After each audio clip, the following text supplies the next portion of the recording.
Perkenalkan, nama saya Dian Ratni Karirhara dengan NIM 2003020193, kelas C semester 1, jurusan Administrasi Bisnis, Fakultas Ilmu Sosial dan Politik, Universitas Nusa Cendana Kupang. Video ini saya buat untuk memenuhi tugas review mata kuliah pengantar sosiologi. Pada kesempatan ini saya sedikit menjelaskan mengenai kota dan masyarakat. Perspektif teoritis terkini tentang kota dan masyarakat. Ekologi manusia menghasilkan banyak sekali penelitian, mengeksplorasikan banyak masalah dan proses perkotaan. Namun pada tahun 1970-an, masalah perkotaan baru dan realitis baru mendorong para peneliti untuk mempertanyakan keberlanjutan manfaat ekologi manusia sebagai alat penelitian. Beberapa dari masalah baru tersebut termasuk penurunan populasi di kota-kota pusat, meningkatnya polarisasi rasial, intervensi pemerintah di pasar real estate, ketidakstabilan ekonomi, dan perbedaan yang semakin besar antara kota-kota di negara kaya dan miskin. Teori ekologi manusia tidak dapat menjelaskan fenomena ini. Untuk itu, mendorong dan pencarian perspektif teoritis alternatif. Kemunculan ekonomi politik, pertumbuhan ekonomi dan meningkatnya standar hidup. Ketika kelas menengah di pinggiran kota tumbuh, ia menuntut atau industri menyediakan barang-barang konsumen yang diproduksi secara massal seperti mobil dan peralatan. Serikat pekerja yang kuat yang tak mampu memenangkan peningkatan upah dan tunjangan sebagai imbalan atas suasana damai tenaga kerja dan beberapa pemogokan terlepas dari ketidaksetaraan sosial dan ras. Upah real meningkat, pengangguran relatif rendah, dan kelas menengah berkembang. Pada saat yang sama, pemerintah nasional di Eropa dan Amerika Utara melembagakan sistem kesejahteraan sosial yang komprehensif termasuk pendidikan, perawatan, kesehatan, pensiun hari tua, dan tunjangan kesejahteraan anak. Gender dan penelitian. Sosiologi perkotaan secara tradisional melihat kota melalui lensa ras, etnis, dan kelas sosial. Sampai pada tahun 1980-an, mereka jarang membahas atau mempelajari cara-cara di mana pria dan wanita menjalani kehidupan yang berbeda atau mengalami realitas yang berbeda. Studi awal gender, terutama yang berasal dari ahli geografis feminis di Inggris Raya dan Kanada, menyelidiki perbedaan empiris dalam keseharian kedua jenis kelamin. Mereka fokus pada isu-isu seperti kebutuhan perumahan, lokasi kerja, transportasi, kesempatan rekreasi, pekerjaan rumah tangga tanpa upah, dan keterlibatan masyarakat. Peneliti mulai membahas cara perencanaan kota, membuat asumsi tentang komposisi rumah tangga yang layak, menyusun jalur transportasi yang mengutamakan pola kerja laki-laki, dan mendorong pemisahan rumah dari sekolah, toko, dan kebutuhan sehari-hari. Postmodernisme dan teori perkotaan. Masa lalu yang begitu penting untuk mengantarkan era baru, era postmodern.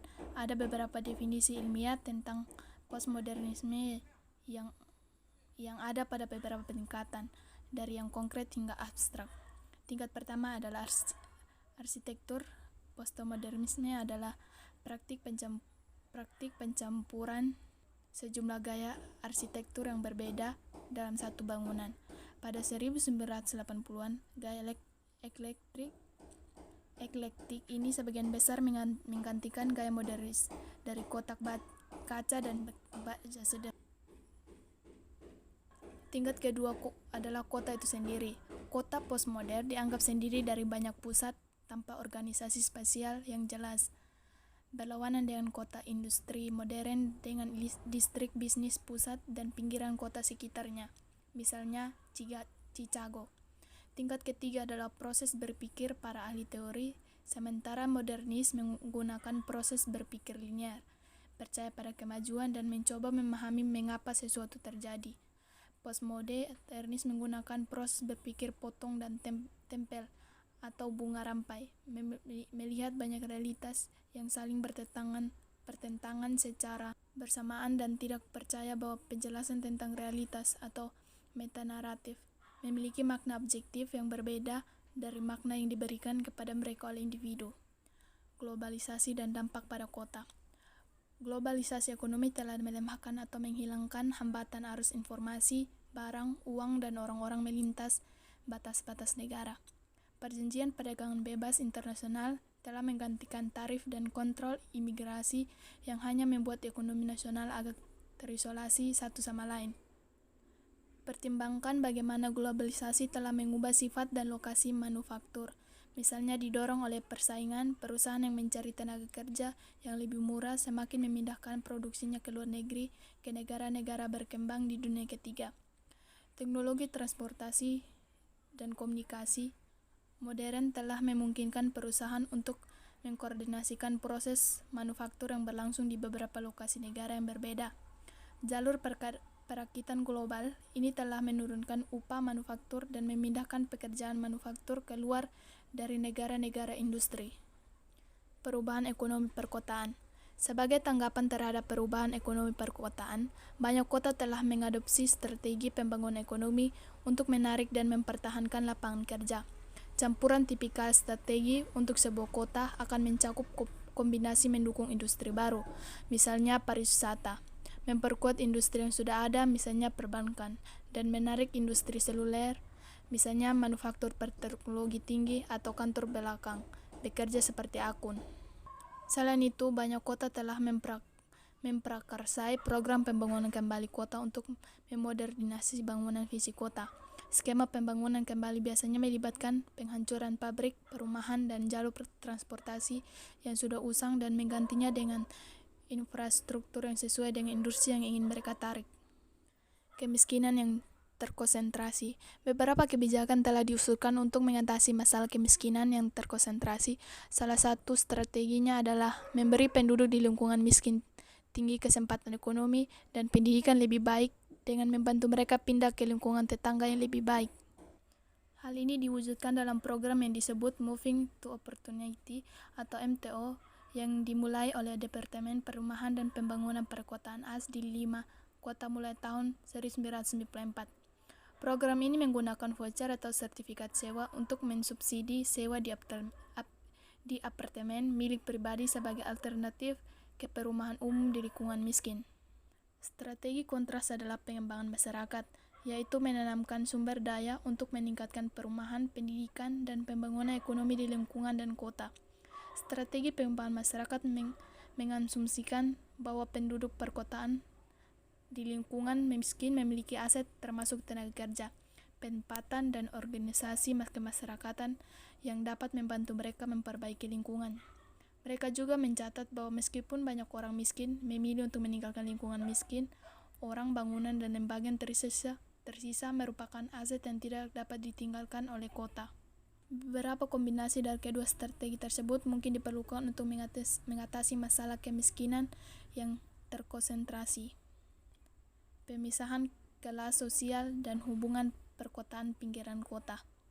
Masalah sosial yang disebabkan oleh perubahan ekonomi perkotaan dan peningkatan segregasi kelas diperburuk dengan berlanjutnya segregasi ras dan etnis. Pemisahan tempat tinggal rasial, banyak penelitian menunjukkan hanya disebabkan sebagian kecil oleh perbedaan ekonomi antar ras. Sejauh ini penyebab terpentingnya adalah banyaknya penghalang legal dan ilegal yang terus mengarahkan orang berkulit gelap dan lingkungan permukiman yang berbeda dari orang kulit putih. Ekologi manusia. Keputusan pemerintah bukanlah satu-satunya jenis kegiatan sosial yang mempengaruhi peluang pertumbuhan lokal. Keputusan dibuat oleh perusahaan swasta juga berdampak besar. Ketika sebuah perusahaan nasional memutuskan untuk menemukan pabrik cabang di lokasi tertentu, itu menetapkan kondisi untuk pola penggunaan lahan di sekitarnya. Tetapi bahkan di sini, keputusan pemerintah dilibatkan keputusan lokasi pabrik dibuat dengan mengacu pada isu-isu seperti biaya tenaga kerja, tarif pajak, dan biaya untuk mendapatkan bahan mentah dan mengangkut barang ke pasar. Keputusan pemerintah atau pada tingkat apapun yang membantu menentukan biaya akses ke pasar dan bahan mentah. Hal ini terutama terjadi di era subsidi bahan mentah saat ini, misalnya tunjangan deflasi mineral dan ketergantungan pada transportasi udara, jalan raya, kereta api, pipa, pembangunan, pelabuhan yang disetujui oleh disubsidi pemerintah. Keputusan pemerintah mempengaruhi biaya pengeluaran tambahan, misalnya persyaratan pengurangan polusi, standar keselamatan karyawan, dan keputusan pemerintah mempengaruhi biaya tenaga kerja melalui manipulasi tidak langsung tingkat pengangguran, melalui penggunaan polisi untuk membatasi atau meningkatnya perorganisasi serikat.